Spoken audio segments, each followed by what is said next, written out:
ବସନ୍ତୁ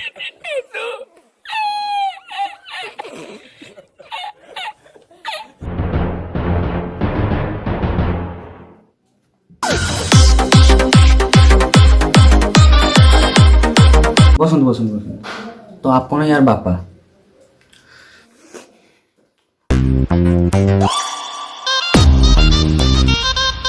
ନମସ୍କାର।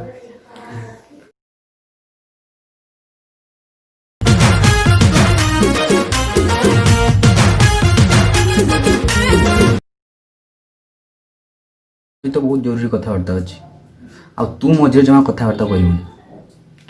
ଆଉ ପ୍ରଥମେ ମୋତେ କୁହନ୍ତୁ, ଇଏ ଘରେ କରେ କ'ଣ? ଘରେ ସବୁବେଳେ ପଢ଼ାପଢ଼ି କରେ ଆଉ। ଆଚ୍ଛା, ଆଉ କ'ଣ କରେ? ବାହାରକୁ ଆସେନି, ଘଣ୍ଟା ଘଣ୍ଟା ଘର ଭିତରେ ରୁହେ। ଆଚ୍ଛା, ଆପଣଙ୍କ ନାଁଟା କ'ଣ କହିଲେ? ବବଲୁ। ବବଲୁ ବାବୁ, ଆପଣଙ୍କ ପୁଅ ଏତେ ହାରାମି ଆମ ଜୀବନ ଖାଇସାରିଲାଣି ସେ। ଏହାର କଳାକାନ ଆପଣଙ୍କୁ କହିବି, ତାହେଲେ ପ୍ରଥମେ ନିଜେ ନିଜ ଗାଲରେ ଦୁଇଟା ଚାପଡ଼ା ପକାଇବେ, ତାପରେ ମୋ ଗାଲରେ ଦୁଇଟା ଚାପଡ଼ା ପକାଇବେ। ଆପଣ ବୁଝିପାରୁଛନ୍ତି ତ ମୁଁ କେତେ ଭିତ୍ତିକିଆ କଥା କହିବି? ସପ୍ତାହରେ କ'ଣ ହେଲା? କ'ଣ ଏଟା? ଚା। ଠିକ୍ ଅଛି, ରଖ। ଆରେ ତାପରେ ଲହୁଣୀ ଭାସୁଛି, ସେଟା ଚା ନା ରସମଲେଇ? ନେଇଯା ଏଟା, ହଟା ଏଟା।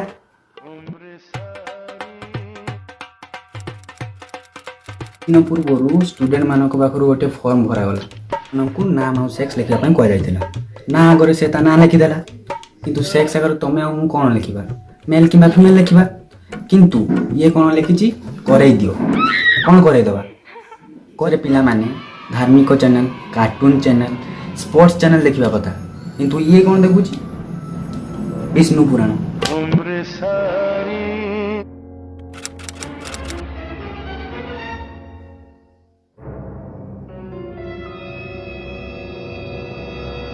ଗଲା ସପ୍ତାହ ଗୋଟେ ଏମାନଙ୍କୁ କ୍ୱେଶ୍ଚନ୍ ପଚରା ହେଲା, ଯଦି ଅରୁଣର ସ୍ତ୍ରୀ ନାଁ ସରିତା, ତାହେଲେ ଅରୁଣର ଭାଇ ଅରୁଣକୁ କ'ଣ କହି ଡାକିବ? ମୋ ପୁଅ କ'ଣ କହୁଛି? ତା ଭାଉଜ ଡାକିବ। ବବଲୁ ବାବୁ, ଇଏ ଘରେ କ'ଣ ଦେଖୁଛି? ଆମ କ୍ୱେଶ୍ଚନ୍ ପେପର୍ ଭୁଲ ଥିଲା।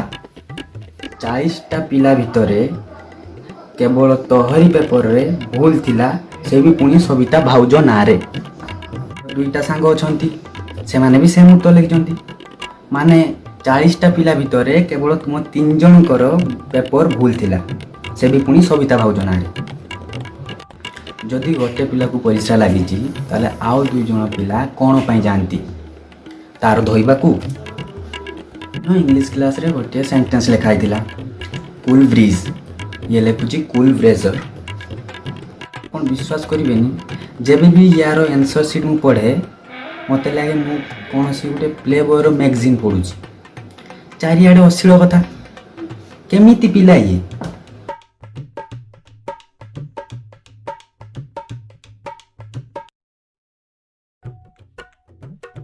କଷ୍ଟରେ ମୁଁ ସିକ୍ୟୁରିଟି ଗାର୍ଡ଼ରୁ ଟିଚର୍ ହେଇଛି, ମୁଁ ଏ ଚାକିରି ଛାଡ଼ିବା ପାଇଁ ଚାହୁଁନି, ଦୟାକରି ତାକୁ ଟିକେ ବୁଝାଅ।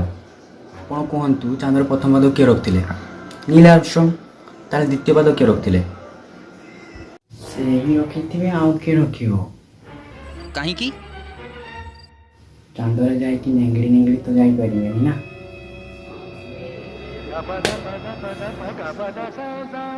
ବାପ ଯେମିତି ପୁଅ ସେମିତି, ଏଇଟା ଖାନଦାନ ନା ଆଉ କ'ଣ? ଠିକ୍ ଅଛି, ତୁମେ ଯାଅ ତୁମେ।